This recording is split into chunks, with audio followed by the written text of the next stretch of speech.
The fluorescent lights hummed above me like angry wasps, each flicker sending sharp needles of pain through my skull. I blinked slowly, trying to make sense of the sterile white ceiling, the antiseptic smell that burned my nostrils, the thin sheets scratching against my skin. Everything felt wrong, disconnected, like I was watching my own life through a fog. Where was I? My body ached in places I did not know could ache. My right arm throbbed beneath heavy bandages, and when I tried to move my leg, a sharp pain shot through my hip, stealing my breath. I gasped, and the sound echoed in the quiet room. Too loud, too vulnerable. Ease now. A nurse appeared beside me, her face kind, but tired. Dark circles beneath her eyes suggesting a long shift. You have been in an accident, sweetheart. A car hit you on Fifth Avenue. You are lucky to be alive. Lucky. The word tasted bitter on my tongue. I was not lucky. I was never lucky. Lucky people did not work 3 jobs to pay for a cramped studio apartment with water stains on the ceiling. Lucky people did not skip meals so they could afford to keep the electricity on. Lucky people did not get hit by cars while rushing to their night shift at the diner because the bus was late.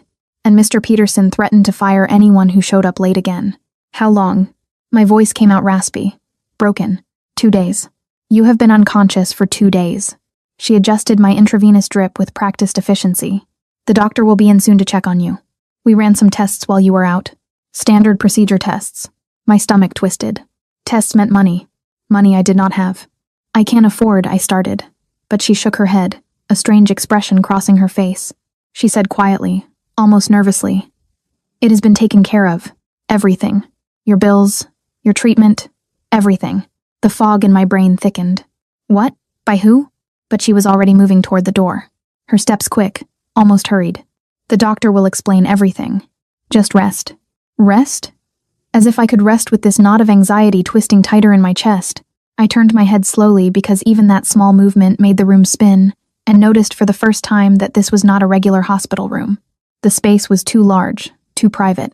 Real art hung on the walls instead of cheap prints. A leather chair sat in the corner, expensive and out of place. Through the window, I could see the city sprawled below, too far below for a standard floor. Something was very wrong. The door opened again, and this time it was a doctor, his white coat pristine, his expression professionally neutral. But behind him stood a man in a dark suit, his presence filling the doorway like a shadow. Not the doctor's shadow, something else entirely. "Miss Reeves," the doctor said, pulling my attention back. "I am Dr. Morrison. How are you feeling?" Like I got hit by a car, I managed, trying to inject some humor into the situation, but it fell flat. He smiled sympathetically and pulled up my chart on a tablet. "You are healing well, all things considered. Fractured wrist, bruised ribs, mild concussion. You were very fortunate." That word again, fortunate. "But there is something else we need to discuss." He glanced at the man in the doorway who remained perfectly still, and I felt the temperature in the room drop several degrees. During our examination, we performed a routine ultrasound to check for internal injuries. My heart began to pound, a sick feeling spreading through my stomach. "Miss Reeves, you are pregnant. Approximately 8 weeks." The words hit me harder than the car had. "Pregnant? No, no, no, no." My hand instinctively moved to my stomach, flat and unchanged beneath the hospital gown. 8 weeks. I counted backward, my mind racing, landing on a night I had been trying desperately to forget. Marcus, his promises, his lies, the way he disappeared the morning after with my grandmother's necklace, the only thing of value I owned, and $300 I had saved for rent. I whispered, "That is impossible." But even as I said it, I knew it was not. The exhaustion I had blamed on working too much. The nausea I had attributed to skipping meals. The way my uniform had felt tighter around my waist. God, I was so stupid. I need to go. I tried to sit up, ignoring the way the room tilted dangerously. I cannot afford this. I cannot afford any of this. "Miss Reeves, please." Dr. Morrison reached out to steady me, but another hand got there first. The man from the doorway moved with liquid grace, crossing the room in 3 silent strides. His hand, warm, strong, with calloused fingers that spoke of violence rather than paperwork, pressed gently against my shoulder, guiding me back down. He said, "Do not move," and his voice was like expensive whiskey, smooth and dark and dangerous. "You will hurt yourself." I looked up at him for the first time, really looked, and my breath caught in my throat. He was beautiful in the way that storms are beautiful, powerful, destructive, mesmerizing. Dark hair swept back from a face that could have been carved from marble. All sharp angles and strong lines. His suit was black, perfectly tailored, probably worth more than everything I had ever owned combined. But it was his eyes that trapped me. Dark, intelligent, predatory eyes that seemed to see straight through my skin to every secret I had ever kept. A thin scar ran along his jaw. A mark of violence survived. The scent of him washed over me. Expensive cologne layered over something else. Something darker. Gunpowder. Maybe leather. Downger. Who are you? The question came out barely above a whisper. His lips curved into something that was not quite a smile. Someone who paid for the car that hit you. My blood turned to ice. What? The driver works for me. He said it so casually, as if he was discussing the weather. Un regrettable accident. He was distracted. Ran a red light. You stepped into the crosswalk at precisely the wrong moment. I should have been angry, terrified, something. But all I could feel was confusion. As his gaze dropped to where my hand still rested protectively over my stomach. Dr. Morrison, may I see the ultrasound? His voice remained calm, but there was something underneath it now. Something that made the doctor move immediately, fumbling with the tablet. Of course, Mr. Volkov. Volkov. The name echoed in my head, familiar in the way that nightmares are familiar. I had heard it whispered in the diner during late-night shifts, seen it in newspaper headlines, quickly hidden when managers walked by. The Volkov family. Russian organized crime embodies power, money, and violence, often masked by expensive suits and political donations. One such individual stood in my hospital room, staring at my baby's ultrasound with an inscrutable expression. The silence stretched too long. His jaw clenched, a muscle ticking beneath that scarred skin. His fingers tightened around the tablet until I thought it might crack. 8 weeks, he said finally, his accent thickening slightly around the words. Yes, Dr. Morrison confirmed, oblivious to the sudden tension. A healthy pregnancy so far, despite the accident. Volkov's dark eyes lifted from the screen to my face, and in them, I saw something that made my heart stop. Recognition. What is the father's name? His voice was too quiet, too controlled. I swallowed hard. I do not see how that is any of your business. His name? Not a question anymore. Comment? Marcus, I whispered, hating how small my voice sounded. Marcus Chen. Something dangerous flickered across his face. He handed the tablet back to Dr. Morrison without looking away from me. Leave us. Mr. Volkov, I really should. Now. The doctor left so fast he nearly tripped over his own feet. We were alone. Volkov moved closer and I pressed back into the pillows, my heart hammering against my ribs. He reached out slowly as if approaching a frightened animal, and his fingers brushed against my cheek with unexpected gentleness. Marcus Chen, he repeated. And now I could hear the fury beneath the calm. Mid-20s, works the docks, fancies himself a player in a game far above his level. How do you know that? He stole from me. The words were ice. 3 weeks ago, someone skimmed $200,000 from a shipment, traced it back to Chen, been looking for him ever since. His thumb traced along my jaw and I shivered. Imagine my surprise when my driver hits a woman. I come to handle the situation personally and find out she is carrying the child of a dead man walking. Dead man walking. Oh God, he left. I said quickly, desperately. After that night, he left. I do not know where he is. I swear. I know you do not. His voice softened slightly. You are not a criminal, Mira Reeves. You are a waitress who works too hard, sleeps too little, and trusted the wrong man. The fact that he knew my name, knew my life, should have terrified me. It did terrify me, but I was too exhausted, too overwhelmed, too pregnant to properly process the nightmare I had stumbled into. What do you want from me? He was quiet for a long moment, his eyes searching my face as if looking for something specific. Then he pulled out his phone, scrolled through something, and turned the screen toward me. It was a photo of Marcus, laughing, his arm around a woman I did not recognize. She was beautiful, tall, elegant, everything I was not, and she was very, very pregnant. 6 months along, Volkov said. His wife. They have been married for 3 years. The betrayal hit like a physical blow. Wife. He had a wife, had a baby on the way, and I was going to be sick. I am sorry, I choked out, though I did not know what I was apologizing for. For existing. For being stupid enough to believe someone like Marcus could want someone like me. Volkov's expression shifted, something almost like sympathy crossing his features before hardening back into steel. Do not apologize for his sins. He slipped his phone back into his pocket and straightened, and I thought he was going to leave.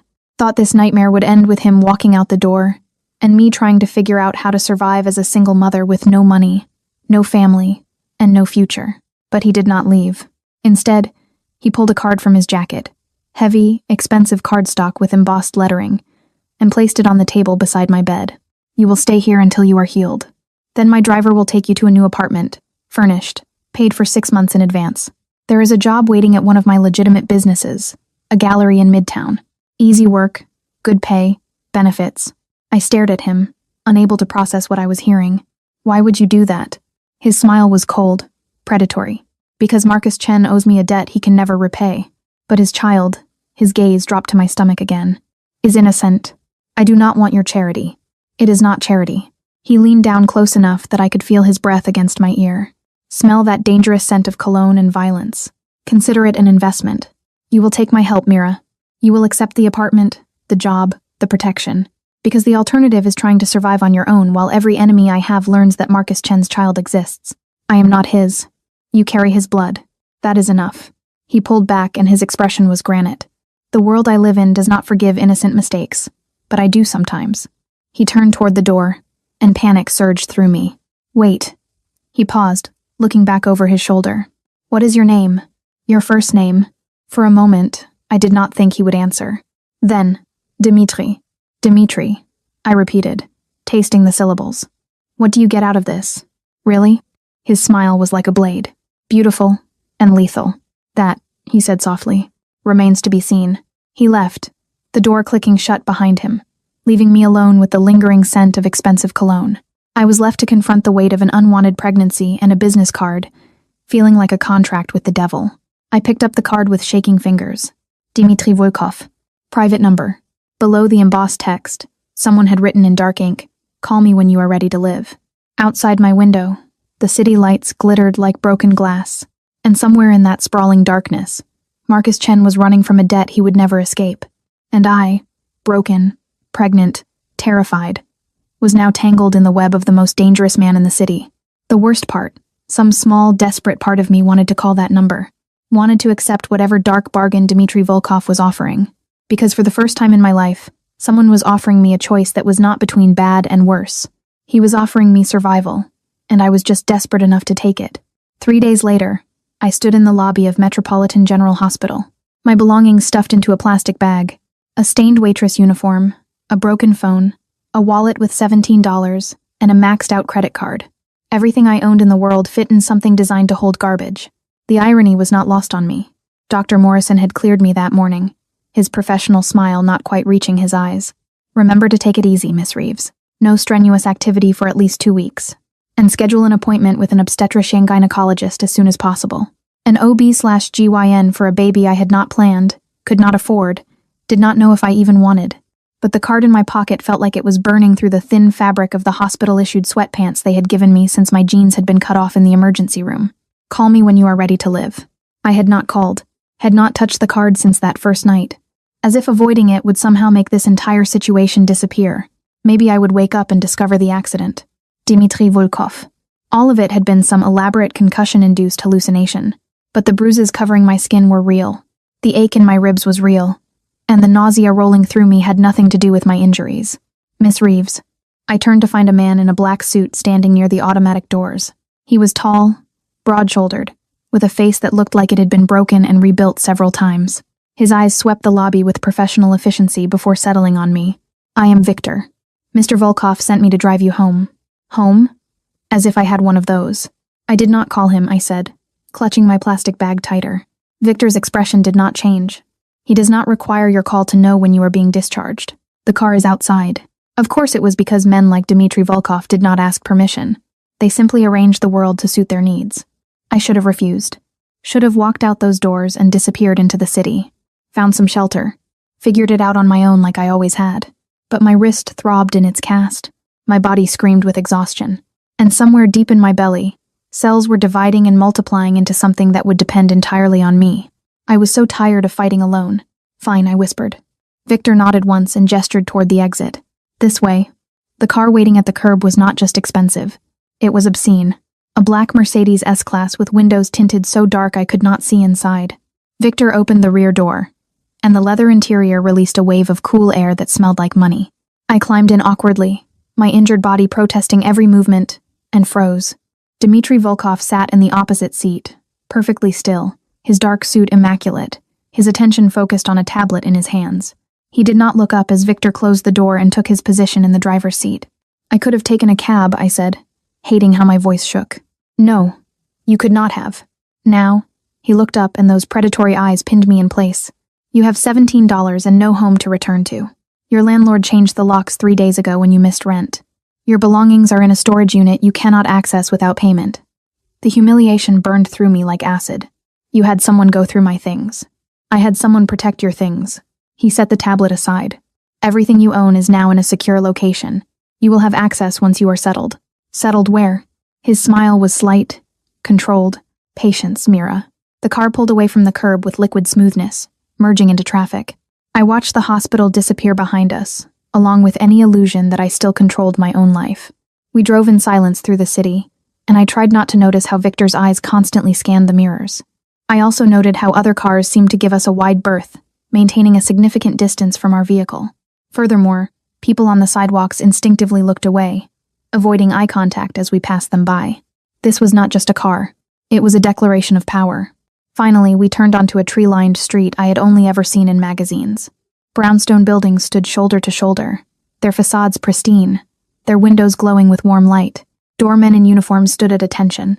Women in yoga pants that cost more than my monthly salary walked small dogs with diamond collars. This was not my world. Would never be my world. There has been a mistake, I said as Victor pulled up in front of a particularly beautiful building. I cannot afford. You are not paying for it. Dimitri was already out of the car, moving around to open my door before Victor could. He offered his hand, and after a moment's hesitation, I took it. His grip was firm, steady, and impossibly warm. He helped me out carefully, aware of my injuries in a way that should have been comforting, but instead felt like being studied by a predator deciding where to bite. The lobby was all marble and brass, with a chandelier that probably cost more than I would earn in 10 years. The doorman nodded respectfully at Dimitri. Not the professional smile he would give a resident, but something deeper. Fear, maybe. Or reverence. Mr. Volkov, good to see you, sir. Martin, this is Miss Reeves. She will be in 4B. Add her to the approved list. No visitors without her explicit permission. Of course, sir. We took an elevator with mirrors on every surface, and I tried not to look at my reflection, bruised, exhausted, wearing clothes that screamed charity case. Next to Dimitri's polished perfection, I looked like something the city had chewed up and spit out, which was exactly what I was. The elevator opened directly into an apartment, and I stepped out into a space that stole what little breath I had left. Floor-to-ceiling windows offered a view of the city that belonged in movies, not real life. The furniture was modern but comfortable, all soft grays and creams. Real art hung on the walls. The kitchen gleamed with appliances I did not know how to use. Through an open door, I could see a bedroom with a bed so large it looked like an island. This is insane, I whispered. Dimitri moved past me, checking the windows with practiced efficiency, his body language shifting into something more alert. The building has excellent security. Victor will be assigned to you along with 2 others who will rotate shifts. You will not see them unless necessary, but they will be close. I do not need bodyguards. He turned to face me, and his expression was granite. Marcus Chen stole from me. When my people find him, and they will, he will try to bargain. The only leverage he has is you, and that child. My hand moved instinctively to my stomach. He does not even know I am pregnant. He will. Dimitri closed the distance between us in 2 strides. Men like him always find out. And when he does, he will either try to use you as a shield or sell you to my enemies as a prize. Either way, you need protection. I am nothing to you. Why do you even care? His jaw clenched, that muscle ticking again. For a long moment, he just stared at me, something dark and complicated moving behind his eyes. Then he reached out and traced a finger along the bruise on my cheekbone so gently I barely felt it. You want the truth? His voice was low, dangerous. That ultrasound, the timing. 8 weeks ago, Marcus was still working for me, still in my territory, under my protection. Which means he got you pregnant while under my roof, then stole from me and ran, leaving you to face the consequences alone. That is not your fault.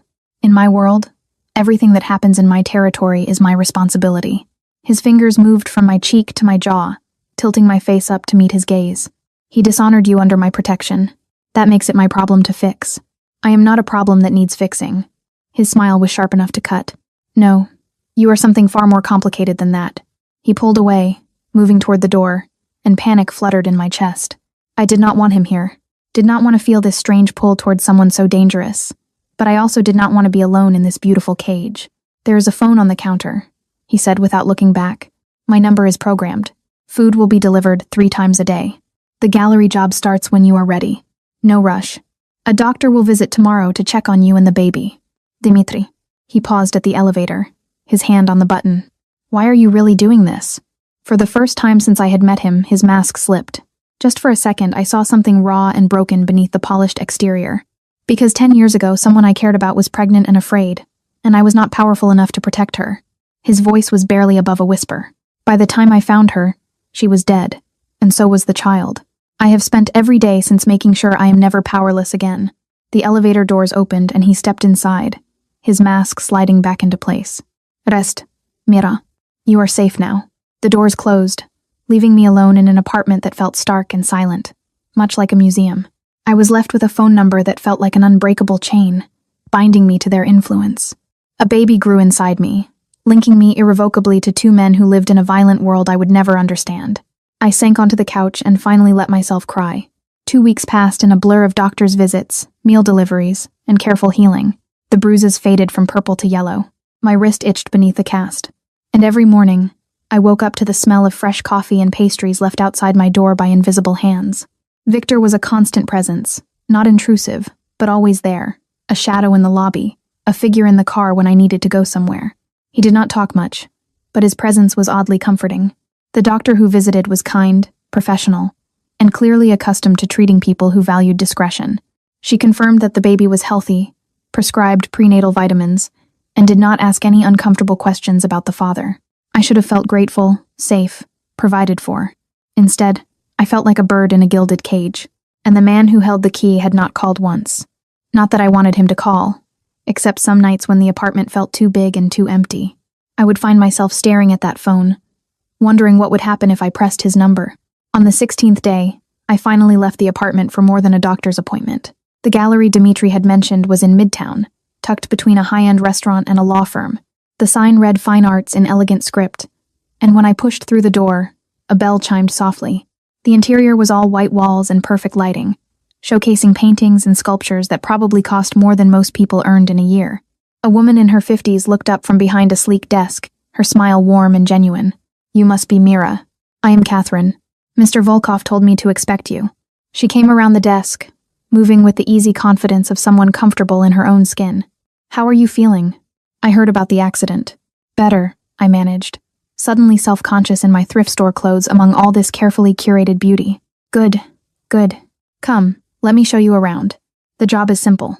Greet visitors, answer basic questions, coordinate with the curator when serious buyers arrive. Nothing too strenuous. She led me through the gallery, pointing out various pieces. We are open Tuesday through Saturday, 10 to 6. Closed Sundays and Mondays.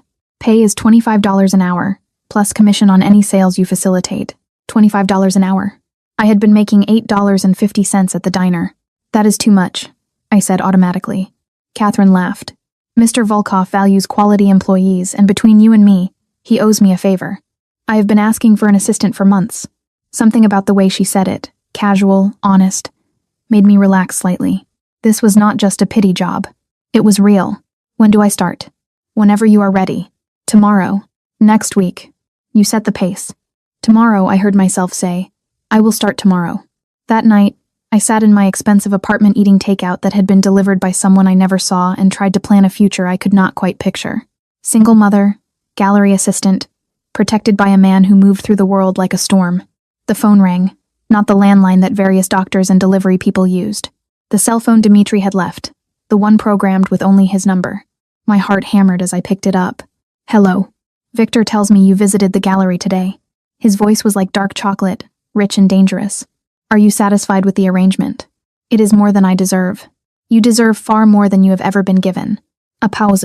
How are you feeling? Fine. The doctor says everything is progressing normally. Good. Another pause. Longer this time. I could hear something in the background. Voices. Maybe music. Wherever he was, it was not quiet.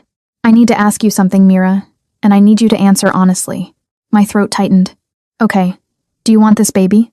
The question hit like a fist to the stomach. What? It is a simple question. I will support whatever choice you make, but I need to know. Do you want to be a mother?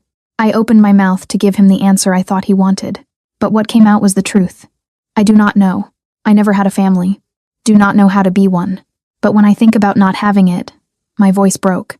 I cannot imagine that either. Then you have your answer. His voice softened almost imperceptibly. Fear does not mean you are not ready. It means you care enough to be afraid. Is that what your mother told you? My mother died when I was 6, but it is what I wish she could have said. The vulnerability in that admission stole my breath. Dimitri, I have to go. But Mira, you are stronger than you think. Do not let anyone convince you otherwise. He ended the call before I could respond, leaving me alone with a phone pressed to my ear and tears running down my face. Outside my window, the city lights blazed against the darkness. And somewhere out there, Dmitry Volkov moved through his dangerous world, carrying secrets I was only beginning to understand. I placed my hand over my still flat stomach and whispered to the tiny life growing inside me. I will figure this out. I promise we will be okay. I just wished I believed it. 6 weeks transformed my life in ways I could not have imagined. The gallery became my sanctuary. I learned to speak the language of art collectors, to recognize the difference between genuine interest and wealthy browsers killing time. Catherine treated me like a protege rather than an assistant, teaching me about the pieces, the artists, the delicate dance of negotiation that turned admiration into acquisition. My body changed too. The bruises disappeared completely. The cast came off my wrist and my stomach, no longer flat, began to curve outward in a way that made everything feel suddenly, terrifyingly real. I was going to be a mother. The thought still paralyzed me some nights. But during the day, surrounded by beauty and purpose, I could almost convince myself I was strong enough for this. Dmitri remained a ghost. He never visited the gallery, never called again after that one vulnerable conversation. But his presence was everywhere. In the security detail that followed me discreetly, in the apartment that waited warm and safe, in the way certain customers treated me with deference when they learned I worked for Mr. Volkov's establishment. I told myself I did not miss him. I told myself I did not scan the street every morning hoping to see that black Mercedes. I told myself the disappointment that twisted in my chest when another day passed without contact was just hormones. I was a very good liar. It was a Thursday afternoon in mid-November when everything changed. The gallery was quiet, the gray light filtering through the windows, matching the sleet falling outside. Catherine had left early for a dentist appointment, trusting me to close up. I was updating inventory in the back office when the bell chimed. I will be right there, I called, saving the spreadsheet and standing carefully. At 14 weeks pregnant, sudden movements made me dizzy. I walked out into the gallery and stopped dead. Marcus Chen stood in the center of the room, staring at a painting he would never appreciate, wearing clothes that looked slept in. He had lost weight, his cheekbones too sharp, his eyes haunted. When he turned and saw me, saw my stomach, his face went white. Mira. I could not move, could not breathe. My hand instinctively covered the small bump, as if I could hide it. What are you doing here? My voice came out steady, which was a miracle considering my heart was trying to break through my ribs. I did not know where else to go. He took a step toward me and I took one back. He noticed, and something like pain crossed his face. I heard you were working here. I just wanted to see you to explain. Explain what? That you are married? That you stole from me and disappeared? That you took the only thing of value I owned and left me with nothing? The words poured out like poison. Which part needs explaining, Marcus? All of it. None of it. He ran a hand through his hair, and I noticed his fingers trembling. I never meant to hurt you that night. It was real. You were real. But I was in so much trouble, Mira. These people I owed money to, they were going to kill me. I needed cash fast. And you thought you would rob the woman you slept with. I laughed, but it sounded broken, very chivalrous. I did not know about the baby. How could you? You were gone before sunrise. His eyes dropped to my stomach again, and something desperate moved across his face. Is it mine? The question felt like a slap. Who else's would it be? I do not know. I heard you were working for the Volkovs now, living in one of Dimitri's buildings. People talk, Mira. They say people say a lot of things. I cut him off, my voice ice. Most of it is lies. But yes, Marcus, it is yours biologically anyway. In every way that matters, this baby has nothing to do with you. He moved closer, and this time I could not back up. The desk pressed against my spine. Let me help. Let me be there for you. For the baby. I made mistakes, but I can fix this. We can be a family. You have a family. The words tasted like ash. A wife. Another baby on the way. That is complicated. No, it is really not. I tried to step around him, but he caught my arm. Not hard enough to hurt, but firm enough to stop me. Let go. Mira, please listen to me. The people I stole from, they are not going to stop looking. And if they find out about you, about the baby, they already know. The voice came from the gallery entrance, cold and lethal. Dmitri stood in the doorway, and the temperature in the room dropped 10 degrees. He looked different than I remembered. Sharper, harder, like a blade fresh from the forge. His black coat was spotted with sleet, his hair slightly disheveled. But his eyes were what stopped my heart. Dark, focused, burning with barely contained rage. Behind him, Victor materialized like a shadow, his hand resting casually inside his jacket, where I knew he kept a gun. Marcus's grip on my arm loosened, and he stepped back, his face draining of color.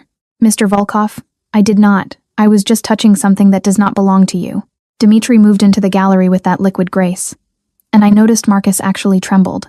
That seems to be a pattern with you, Chen. I was not going to hurt her. I just wanted to talk. And now you have talked. Dmitri stopped 3 feet away, and the space between them crackled with violence. Leave. If I ever see you near her again, if I even hear your name in the same sentence as hers, I will forget that she has asked me to show mercy. Marcus's eyes snapped to mine. You asked him. I did not want you dead, I said quietly. That does not mean I want you here. Something broke behind Marcus's eyes. For just a second, I saw the man I thought I had known. Scared, desperate, human. Then he straightened, trying to salvage some dignity. Fine, I will go. But Mira, if you ever need anything, she will not. Dimitri's voice could have cut glass. Victor will escort you out. If you are smart, you will leave the city tonight. Disappear because my patience has limits, and you have nearly exceeded them. Victor stepped forward, and Marcus had no choice but to move toward the door. He looked back at me once, his expression pleading, but I turned away. I could not look at him anymore. The bell chimed as the door closed, and then it was just me and Dmitri in a gallery full of expensive silence. Are you hurt? His voice had changed, losing that lethal edge. No, he did not. He just grabbed my arm. Dmitri was beside me in an instant, his fingers gently lifting my sleeve to check for bruises. His touch was careful, clinical, but my skin burned where he made contact. I should have killed him months ago, he said softly, almost to himself. I am glad you did not. He looked up, and our faces were suddenly too close. Close enough that I could see flecks of gold in his dark eyes. Close enough to smell his cologne mixed with winter air. Why? The word was barely a whisper. He hurt you, used you, left you alone. Because killing him would not change any of that. I pulled my arm back, needing distance from his intensity. It would just make you the same as him. His laugh was bitter. Mira, I am so much worse than Marcus Chen could ever dream of being. I do not believe that. Then you are naive. Or maybe you are more than you let yourself be. We stared at each other, the air between us charged with something dangerous. Something I did not want to name. Then Dmitri stepped back, his mask sliding into place. Victor will take you home. No more working alone. Catherine stays until closing, or you leave early. You cannot rearrange my entire life just because I can, and I will. His voice was steel again. Marcus knows about the baby now. That changes everything. My enemies will hear within hours. You are no longer just a woman I am protecting. You are a potential target. I am not your responsibility. Yes, you are. The words exploded out of him, raw and furious. You became my responsibility the moment my driver hit you. And you became something more the moment I saw that ultrasound and realized that bastard had gotten you pregnant while under my protection. Something more? I whispered. What does that mean?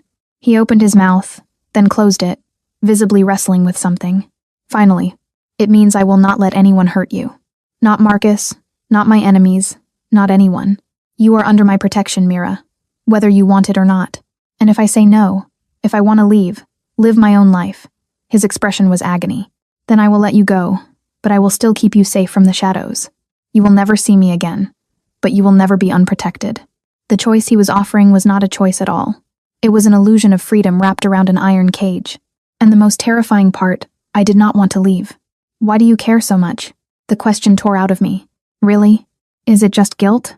Responsibility? Or is there something else?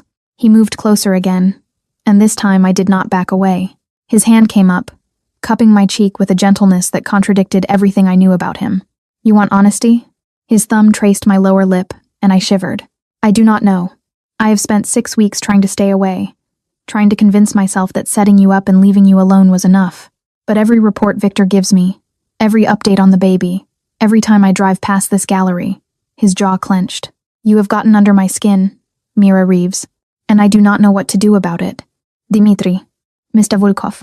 Victor's voice crackled through Dmitri's earpiece loud enough for me to hear. We have a situation. Dmitri's entire demeanor changed. The vulnerable man disappearing behind the lethal crime boss. What kind of situation?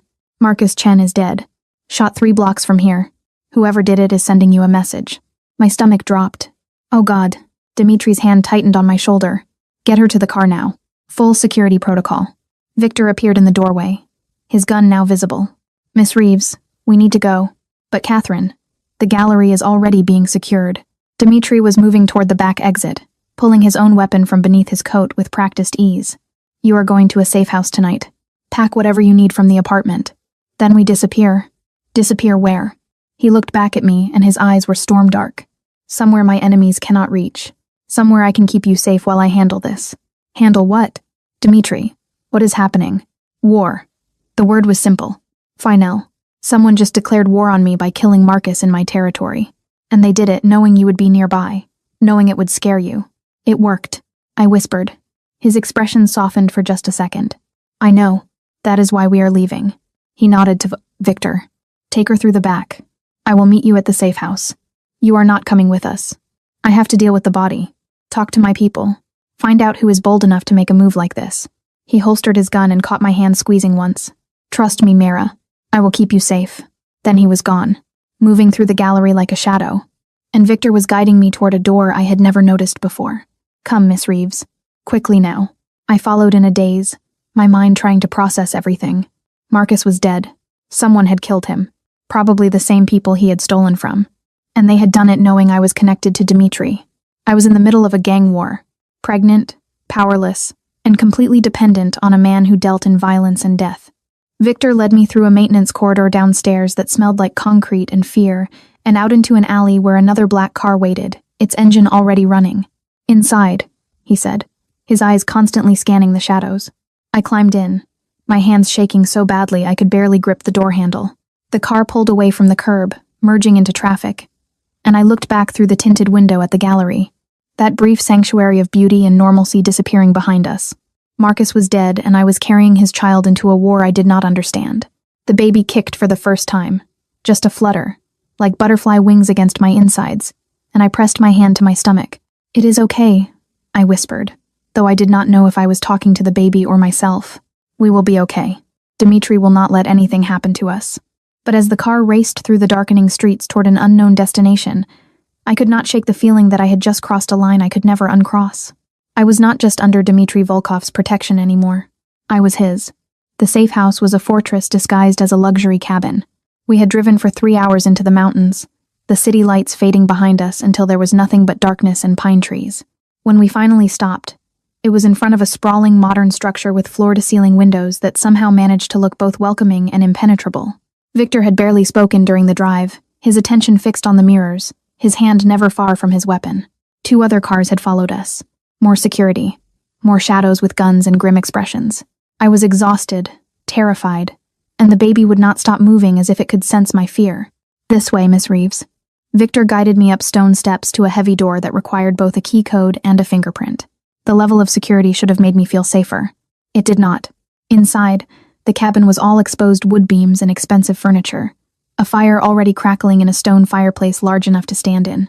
The kitchen was stocked, the lights were on, and someone had left fresh flowers on the dining table. How long had Dimitri been planning this? Your room is upstairs. Second door on the left, Victor said, checking his phone. Mr. Volkov will arrive within the hour. Until then, I will be stationed outside your door. 2 men patrol the perimeter. 2 more. Watch the road. You are safe here. Safe? That word was losing all meaning. Victor. I caught his arm before he could leave. Marcus, his wife, his baby. Do they know? Something almost like sympathy crossed his scarred face. Mr. Volkov will handle it. The family will be compensated, protected. It is not your concern. A man died today. A man whose child I am carrying. It is my concern. With respect, Miss Reeves, Marcus Chen made choices that led to his death. You did not pull the trigger. He gently extracted his arm from my grip. Rest. You look exhausted. He left before I could argue, his footsteps heavy on the hardwood floor. I climbed the stairs slowly, my body aching with a fatigue that went bone deep. The bedroom was beautiful. King-sized bed with soft white linens. Another fireplace. A bathroom with a tub large enough to swim in. Someone had already brought my clothes from the apartment, hanging them in the closet alongside new items with tags still attached. Maternity clothes. Expensive ones. I sat on the edge of the bed and finally let the tears come. Marcus was dead. Killed because he had stolen from the wrong people. Slept with the wrong woman. existed in a world that did not forgive mistakes. And his baby, my baby, would grow up never knowing its father, only knowing that he had died violently in the streets while running from his sins. What kind of life was I bringing this child into? A sound from downstairs, the door opening, low voices conferring, made me freeze. Then footsteps on the stairs, measured and purposeful. Dimitri appeared in the doorway, and my breath caught. He looked like he had been through hell. His coat was gone, his shirt untucked, blood spattering his white cuffs. But it was his eyes that held me. Dark, haunted, burning with something I could not name. "You are hurt," I said, standing on instinct. "It is not my blood." He stayed in the doorway as if afraid to come closer. "Are you all right?" "The baby." "Fine. We are fine." I wrapped my arms around myself. "Marcus is being handled. His body will be found in neutral territory, made to look like a robbery gone wrong. His family will receive life insurance. His debts will disappear. They will never know the truth." The casual efficiency with which he discussed death made my stomach turn. "Who killed him?" "The Antonov family. Russians like me, but old school. They do not approve of the legitimate businesses I've been building. They see it as weakness." He finally stepped into the room, and I could smell whiskey and gunpowder. "They killed Marcus, knowing I had claimed responsibility for you. It is a challenge. A test to see if I am willing to go to war over a woman and a child that are not even mine." "Are not even mine?" The words hit like a physical blow. "Then let me go," I said quietly. "Let me disappear. They cannot use me against you if I am gone." His laugh was broken, almost desperate. "Do you really think I could let you go now? You said you would if I asked." "That was before." The words exploded out of him, raw and furious.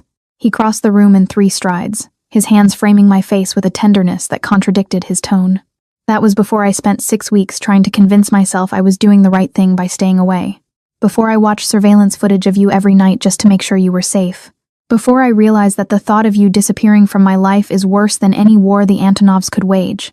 My heart was hammering so hard I thought it might break through my ribs. Dimitri, I am obsessed with you, Mira." His thumb traced my cheekbone, his touch reverent.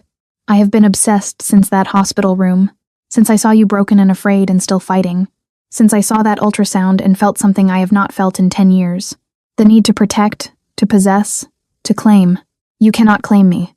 I am not property. I know you are a person with choices and agency and every right to tell me to go to hell." His forehead pressed against mine and his voice dropped to a whisper. "So tell me to leave you alone, to arrange your disappearance, to forget you exist. Because if you do not say it now, I will not be able to let you go." I should have said it, should have demanded my freedom, my independence, my right to make my own mistakes. Standing there with his hands on my face, his breath intimately mixed with mine, my palms found their way to his chest. I felt his heart pounding strongly against my hands, but I could not form any words to speak. Some broken part of me wanted to be claimed and belong, seen as precious rather than disposable. "I do not want you to let me go," I whispered. His eyes closed and a shudder ran through him. "Mira, but I need you to understand something." I pulled back enough to meet his gaze. "I am not doing this because I am desperate or afraid, or because you are providing for me. I am doing this because when you look at me, I feel seen. When you touch me, I feel valuable. And when you are not around, there is a hollow in my chest that should not exist after only 6 weeks. That hollow," his smile was sharp, dangerous. "I have had it for 6 weeks too. Thought I was going insane. Maybe we both are. Probably." He kissed my forehead, soft and sweet. "But I am done fighting it, done pretending I can stay away." His hands slid down to my shoulders, my arms, finally settling on my waist, where they bracketed the small bump of my stomach. "This baby is not mine biologically, but I want to be there for every appointment, every milestone, every moment. I want to be the one who holds your hair when you are sick, who puts together furniture at 3 a.m, who teaches them to be strong." And tears were streaming down my face now. "Why?" "Because I am falling in love with you." The words were simple, devastating, and I do not do anything halfway. I kissed him before I could think better of it, rising on my toes and pressing my lips to his with all the desperation and need that had been building for weeks. He made a sound low in his throat, his arms tightening around me, careful of my stomach, and kissed me back with a hunger that made my knees weak. It was not like kissing Marcus had been rushed and fumbling and ultimately hollow. This was consuming, a fire that burned away everything except the two of us, tangled together in a room that smelled like pine and safety. When we finally broke apart, both breathing hard, his eyes had gone dark with desire. "We should stop," he said, but his hands did not move from my waist. "Probably. You are pregnant, exhausted.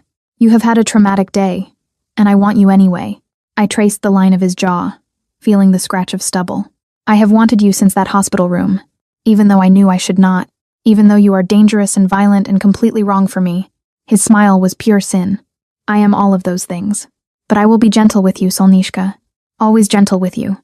What does that mean, Solnishka? Little son. He kissed my nose, my cheeks, the corner of my mouth, because you brought light into a life I had convinced myself was meant to be dark. He picked me up then, carefully supporting my back, and laid me on the bed like I was something fragile. His hands moved over me with reverent slowness, unbuttoning my shirt, sliding off my jeans until I was bare, except for simple cotton underwear. His gaze traveled over me, lingering on my stomach, and something fierce moved across his face.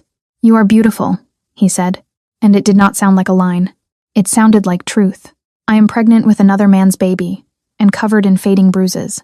You are carrying life. That is the most beautiful thing I have ever seen. He knelt beside the bed, pressing a kiss to my stomach, and I felt tears prick my eyes again. May I? I nodded, not trusting my voice. His hands were gentle as they explored, mapping the changes in my body with careful attention.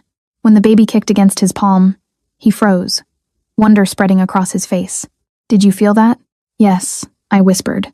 That is the first time anyone else has felt it. I will be here for all the rest. It sounded like a vow. Every kick, every movement, everything.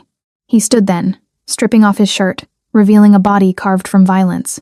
Scars, tattoos, hard muscle, earned through survival rather than vanity. I traced a particularly vicious scar across his ribs. Knife fight, he said 5 years ago. The man who gave it to me is dead. Does it hurt? Not anymore. He caught my hand, pressing it to his chest where his heart thundered. This hurts more. Wanting you. Knowing I could lose you. You will not lose me. You cannot promise that in my world. Then we will navigate it together. I pulled him down to me, needing his weight, his warmth. No more staying away. No more pretending. If we are doing this, we are doing it completely. His kiss was answer enough.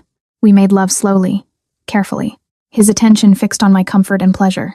He worshipped every inch of my changing body, whispered words in Russian that sounded like poetry, and when I finally came apart in his arms, he held me like I was something sacred.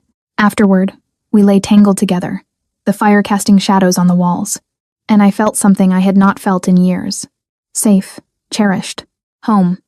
I need to tell you something, Dmitri said quietly, his fingers tracing patterns on my hip. About the war that is coming. The peace shattered slightly. Okay. The Antonovs will not stop with Marcus. They will escalate. Try to draw me out. There will be violence. Possibly a lot of it. I will do everything in my power to keep you separate from it. But you need to be prepared. Prepared how? Victor will teach you to shoot. Basic self-defense. How to recognize threats. He pulled me closer.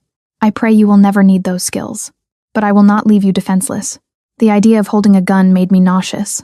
But he was right. I could not stay ignorant in his world. Will you kill them? The Antonovs. If necessary. No hesitation, no remorse. To protect you and the baby, I would burn the entire city down. I should have been horrified. Should have been running for the door. Instead, I pressed closer to his warmth and whispered, Then we make sure it does not come to that. You said we are in this together. That means I do not sit in a safe house while you fight alone. His arms tightened almost painfully. You are not fighting anything except growing that baby. That is your only job. Dmitri. No. Steel in his voice. Now, this is not negotiable. You stay safe. You stay hidden. You let me handle the darkness so you can stay in the light.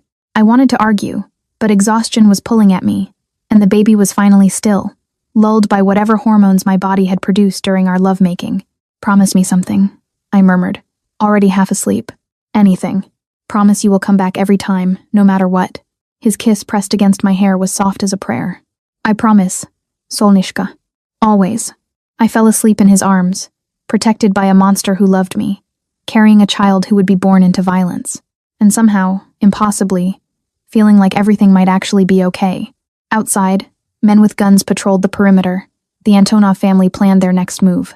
And somewhere in the city, Marcus Chen's blood stained the pavement, a warning of the war to come. But in that moment, wrapped in Dmitri's embrace, I allowed myself to believe in the illusion of safety. It was the last peaceful night we would have for a long time. 3 months changed everything. Winter settled over the mountains with brutal efficiency, turning the world into a snow-covered fortress. Inside the safe house, I grew larger, rounder, my body transforming into something I barely recognized. The baby moved constantly now, rolls and kicks that Dmitri would feel with his hand pressed to my stomach, wonder lighting his dangerous eyes. The war he had predicted came swiftly and viciously. I knew because he had come back bleeding twice. Once with a bullet grazed across his shoulder that he dismissed as nothing serious. Another time with bruised ribs and split knuckles that told stories he would not share. But he always came back. Always kept his promise.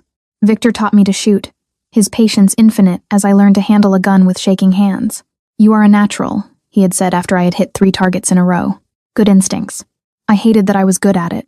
Hated that violence came so easily when my baby's life depended on it. Catherine visited twice, bringing books and gossip from the gallery, carefully avoiding any mention of the bodies that were turning up in the city. But I could see it in her eyes. The worry, the fear that one day Dmitri would not come back. I felt it, too. Every time he left, every time I heard cars approaching, every time his phone rang in the middle of the night. It was early February when everything came to a head. I was 7 months pregnant, moving slowly through the cabin with one hand pressed to my aching back when Dmitri burst through the door with an urgency that made my blood freeze. "Pack a bag now. We are leaving." What happened? They found the safe house. Do not know how, but Antonov's men are 20 minutes out. He was already moving through the room, grabbing weapons, checking magazines. Victor is bringing the car around. We have maybe 10 minutes. My hands shook as I threw clothes into a bag, maternity jeans, sweaters, the ultrasound pictures I kept in my nightstand. 7 months pregnant, and running from men with guns. The absurdity would have been funny if it was not so terrifying. Where are we going? The city. Ironically, it is safer there. More witnesses. More cameras. Harder for them to make a move without consequences. He caught my arm as I stumbled, his grip gentle despite the urgency. "I am ending this tonight, Mira. One way or another." "What does that mean?" His smile was cold. "Lethal. It means I am tired of running. Tired of hiding you away. Anton Antonov wants war. He will get it." Gunfire erupted outside. Dmitri shoved me toward the bathroom. "Get in the tub. Stay low. Do not come out until I tell you. Dmitri, now." I ran, my pregnant body moving awkwardly, and climbed into the cast-iron tub, curling as small as I could with my arms wrapped around my stomach. Through the bathroom door, I heard shouting. More gunfire. Victor's voice barking orders. Then an explosion that shook the entire cabin. I screamed, unable to stop myself, and heard Dmitri roar my name. The bathroom door burst open. He was there, blood streaming from a cut above his eye, his gun smoking. "We are going now." He pulled me from the tub with one arm, keeping his weapon raised with the other, and half-carried me through the cabin. Bodies lay in the entryway, men I did not recognize, their blood staining the expensive hardwood.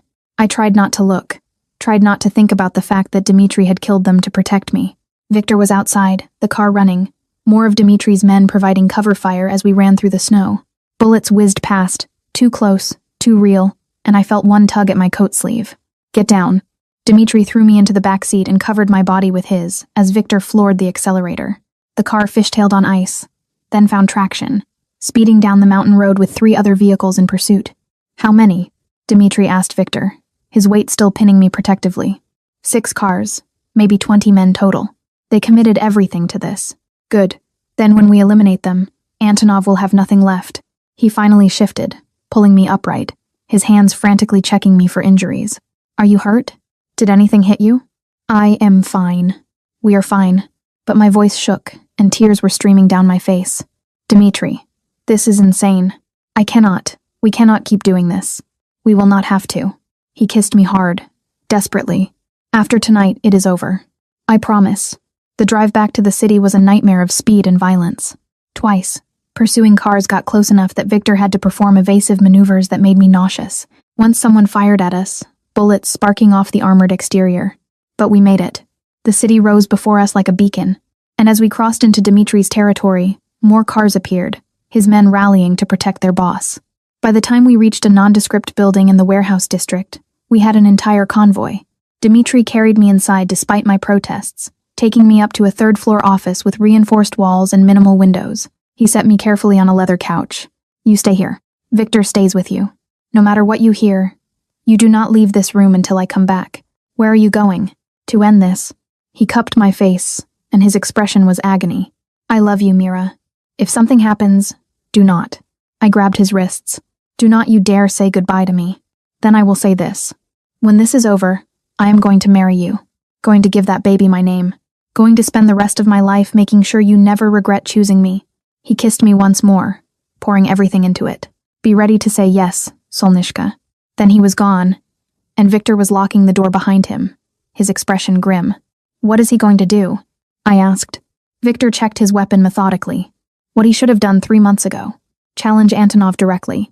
Winner takes control of the territory. Losers. That is insane. It is not the medieval times. You cannot just... In our world, it is the only way to end it without more bloodshed. He looked at me, and his scarred face softened slightly. "Mr. Volkov is the best I have ever seen. He will win." But even Victor could not hide the doubt in his eyes. The next 2 hours were the longest of my life. I paced the office, my hand pressed to my stomach, feeling the baby kick and roll as if it sensed my fear. Victor remained by the door, stoic and silent, his phone occasionally buzzing with updates he did not share. Then finally, the door opened. Dmitri stood in the doorway and my heart stopped. He was covered in blood, his face, his hands, his clothes soaked with it. But he was walking, moving, alive. "It is done," he said simply. I ran to him as much as a 7-month pregnant woman could run and threw my arms around him, not caring about the blood. He caught me, his grip tight enough to hurt, his face buried in my hair. "Antonov?" Victor asked quietly. "Dead." His lieutenant surrendered. "The territory is ours." Dmitri pulled back enough to look at me, and I saw exhaustion in every line of his face. "It is over, Mira. Really over." "You are sure?" "I am sure." He pressed a hand to my stomach and the baby kicked against his palm as if in greeting. "No more running. No more hiding. We can go home." "Home?" "The apartment in the city. The gallery. A life that resembled normalcy. What about the police? The bodies are being handled. This war was between families. The authorities have been paid to look the other way. And without Antonov to contest it, my claim to the territory stands." He kissed my forehead. "You do not have to understand it. You just have to trust me." "I do." And I realized it was true. "I trust you completely." His smile was tired but genuine. "Then let us go home." 2 months later, I stood in a private hospital room, gripping Dmitri's hand hard enough to break bones and screamed through another contraction. "You are doing beautifully, Mira," the doctor said from between my legs. "Just a few more pushes." "I cannot. It hurts." "Yes, you can." Dmitri's voice was steady, his other hand stroking my hair. "You are the strongest person I know. You can do this." I looked at him. This man who had killed for me, protected me, loved me through everything, and found the strength for one more push. The baby came in a rush of pressure and pain and relief. And suddenly, there was crying. Not mine, but high and indignant and perfect. "It is a girl," the doctor announced, placing a wriggling, bloody bundle on my chest. A healthy baby girl. I stared down at her in wonder. She had a shock of dark hair, Marcus's nose, and when she opened her eyes, they were the same gray as my own. "She is perfect," I whispered. Dmitri leaned over us both, his expression odd. "She is beautiful, like her mother." The doctor cleared her throat. "Have you decided on a name?" I looked at Dmitri, and he nodded, giving me permission to choose. "Sophia," I said softly. "Sophia Volkov." His head snapped up, eyes wide. "Volkov, if you meant what you said. About giving her your name. About marrying me." I adjusted the baby in my arms, hardly believing she was real. Was mine. Was ours. "I am saying yes, Dmitri. Yes to everything." He kissed me then, gentle and reverent, mindful of our daughter between us. When he pulled back, there were tears on his cheeks. "I will be the best father I can be," he promised. "I will protect her, teach her, love her like she is my own blood. She is your own. Biology does not matter. You are her father in every way that counts." We stayed like that for a long moment, a family forged from violence and desperation and unexpected love. Before the nurse came to clean Sophia and check her vitals, Dmitri pulled out his phone and made a call. "Catherine, you can let everyone know. Mother and baby are healthy." "Yes, I will send pictures." "Thank you." "Everyone?" I asked. "Victor, Catherine, my business partners, the people who matter." He sat on the edge of the bed carefully and took my hand. "I want to do this right, Mira. A real wedding, not just paperwork. Something beautiful where everyone can see that you chose me and I chose you back. I do not need a big wedding, but I need to give you one." His thumb traced circles on my palm. "You have had nothing but struggle and survival your whole life. Let me give you something beautiful." How could I argue with that? "Okay," I whispered. "A wedding but small, just the people we love. Deal." Sophia was brought back to us clean and swaddled and already sleeping. Dmitri held her with surprising confidence, his large hands cradling her tiny body like she was made of glass. "Hello, Sophia," he murmured in Russian, then English. "I am your papa, and I promise you will never know fear the way your mother did. You will never be hungry, or cold, or afraid. You will be loved and safe, and free to be whoever you want to be." Watching him with our daughter, because she was ours, had been ours from the moment he decided to protect us. I felt something settle in my chest. This was my family. Unconventional, born from chaos, protected by violence, but mine. "I love you," I said, needing him to hear it. "Both of you. My whole world." Dmitri looked up and his smile was pure happiness. "And you are ours forever, Solnishka, no matter what comes." 6 months later, I stood in a private garden behind one of Dmitri's properties, wearing a simple white dress that accommodated my post-pregnancy body, and listened to him say vows that made me cry. Sophia slept in Catherine's arms in the front row, oblivious to the fact that her parents were making everything official. Victor stood as Dmitri's best man, looking uncomfortable in a suit without a weapon visible. And when the officiant said, "You may kiss your bride," Dmitri pulled me close and kissed me like I was his salvation.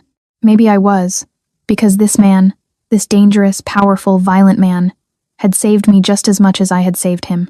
The reception was small but perfect. Good food, better wine, people who genuinely cared about us celebrating our improbable love story. Later, as we slow danced under string lights, Sophia passed between guests who cooed over her. Dmitri whispered in my ear, "Any regrets?" "Not a single one. Even though I am a criminal, even though my world is dark." I pulled back enough to meet his eyes. "You are my criminal, and your world is not dark anymore. Not with us in it." His smile was everything. "No, not anymore."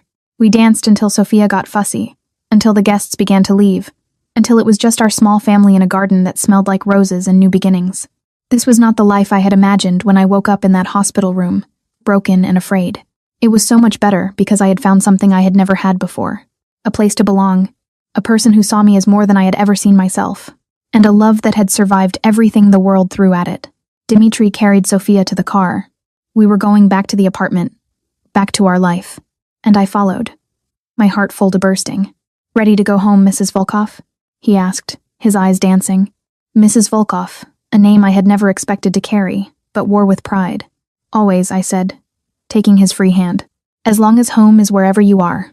He kissed me softly, our daughter between us, and the city lights glittered in the distance like a promise. We had survived the darkness.